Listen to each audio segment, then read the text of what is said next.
Hey Fad fans, this is Eric here. Here with the unboxing of Exorcist 3 with this brand new Shout Factory DVD, and let's take a look at it. Exorcist 3 by William Peter Blatty. Fans have been waiting for this for a long time. It's finally, Shout Factory decided to finally put out the director's cut, which we were all very excited about.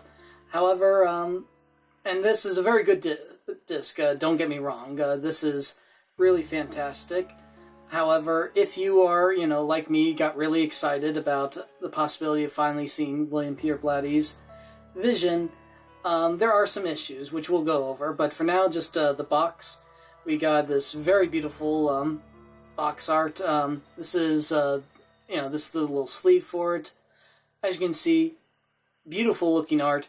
It's a great, as far as tribute art, it represents the film well if you've seen it. However, if if this just doesn't appeal to you or, feel like it reveals too much, it does come with the option of a reversible cover.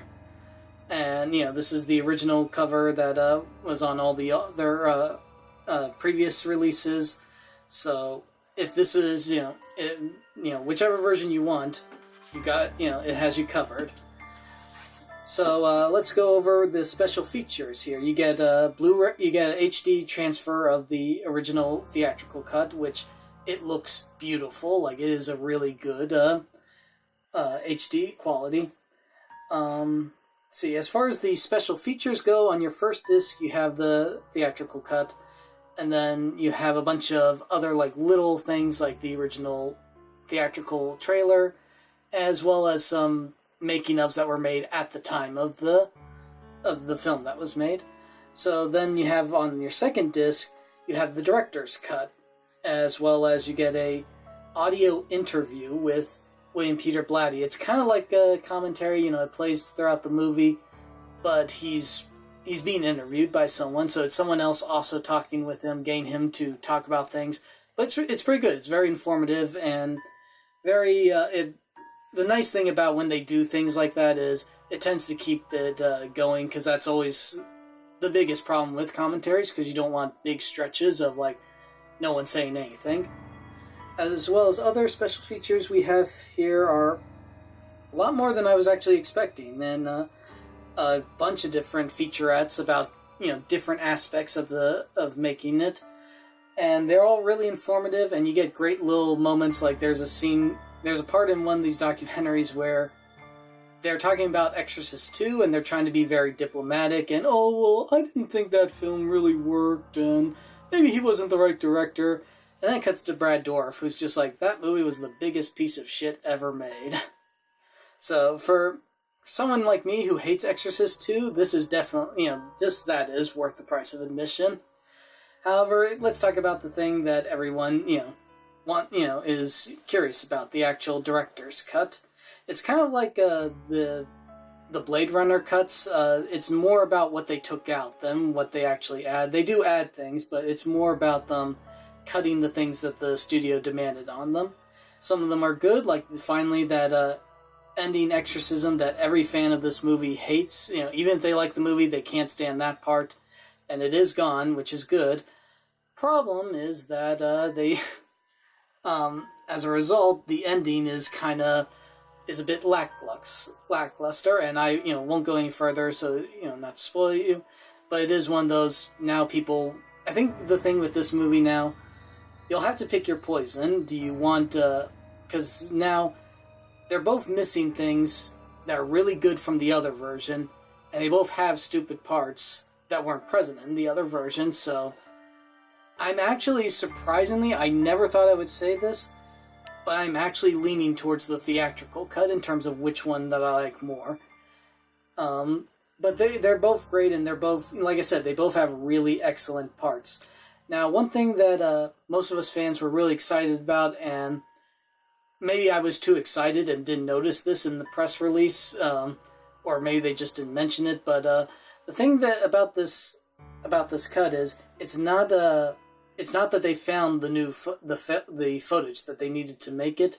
They had to use VHS footage from the dailies from when they originally filmed it, because apparently that's all they could find. So as a result, as you're watching the movie, it will change quality, and if that's something that really bothers you, I totally understand. It doesn't bother me, but like I said, that's something that will be really, it'll be a big issue for some people. Although I will say the sound quality doesn't seem to be too affected by it. It's generally, sounds about the same. It's not like perfectly clear and then goes kind of staticky. It's about even, which is good.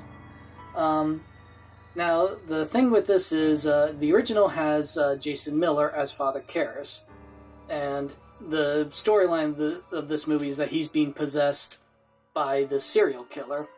And in the theatrical cut, they had Jason Miller in the movie, and Brad Dourif played him when the serial killer, part of the personality, had taken over. Apparently that was a studio added thing, because they actually take all of Jason Miller's stuff out of it, and they put in a few shots that indicate that in this sequel's universe, Father Karras looks like Brad Dourif. And I mean, it's not a big issue, but for us who are fans of the original, it is a bit disconcerting, because that really helps sell the fact that this is a sequel. So again, that is actually one good change I thought that the studio forced in the theatrical cut, and now it's not there. However, and then you have, although one good thing with the director's cut is they use different takes of Brad Dourif, and they're mostly much more subdued, and in my opinion, more effective takes, and because, it's poor quality material that they added in later, it doesn't have this filter that's in his voice throughout a majority of the movie, which I never particularly liked. It's still there because they still had to use some of the theatrical cut footage. But again, it's toned down a lot. Though again, there are some kind of silly moments that, like I said in my original review of the movie, I can imagine these moments would be scary in the, while reading a book. But seeing them, performed by, real people, it comes off as kind of silly. So, let's see. Oh yes, and there is also, I believe it's on the first disc, there's a deleted prologue for the movie, which they do not add into the director's cut, even though it was supposed to be there. Apparently because this is, even worse than the VHS footage they had to work with for the other added parts. It's apparently... it's in black and white, so I guess it must be really rough footage. And again, they basically recreate the ending of the original Exorcist just with Brad Dourif in there and George C. Scott. And again, it'll bother you if you're someone who actually likes seeing Jason Miller reprise that role. Although it is kind of cool because, like I said, they have George C. Scott in there, who was played by a different person in the first movie, but he's dressed in the same sort of outfits from the first movie. So again, it helps sort of let you forget that, major actors have changed. Let's see. So that's about it. This is a really good, Shout Factory did a really good job with this edition. Like I said, the issue with the actual director's cut, fans are going to have to pick their own poison, which version they will prefer to rewatch over and over. Like I said, I'm leaning more towards the theatrical cut, but again, they're both great, and it's great that we finally get an idea of what William Peter Blatty really wanted to do. And if you've never seen it, it is in my opinion, a worthy follow-up to the original film. And, this past Halloween. Oh yeah, and also, you may notice that the corners here are a little dinged up. I got mine through Amazon, so that just happened in the shipping. But other than that, it's a really beautiful disc, and if you're a fan of the movie, or even if you're not, I think you could agree that this is a really well-produced disc, given the handicaps that they had. So, that is all from Film Fat here. Have a nice night.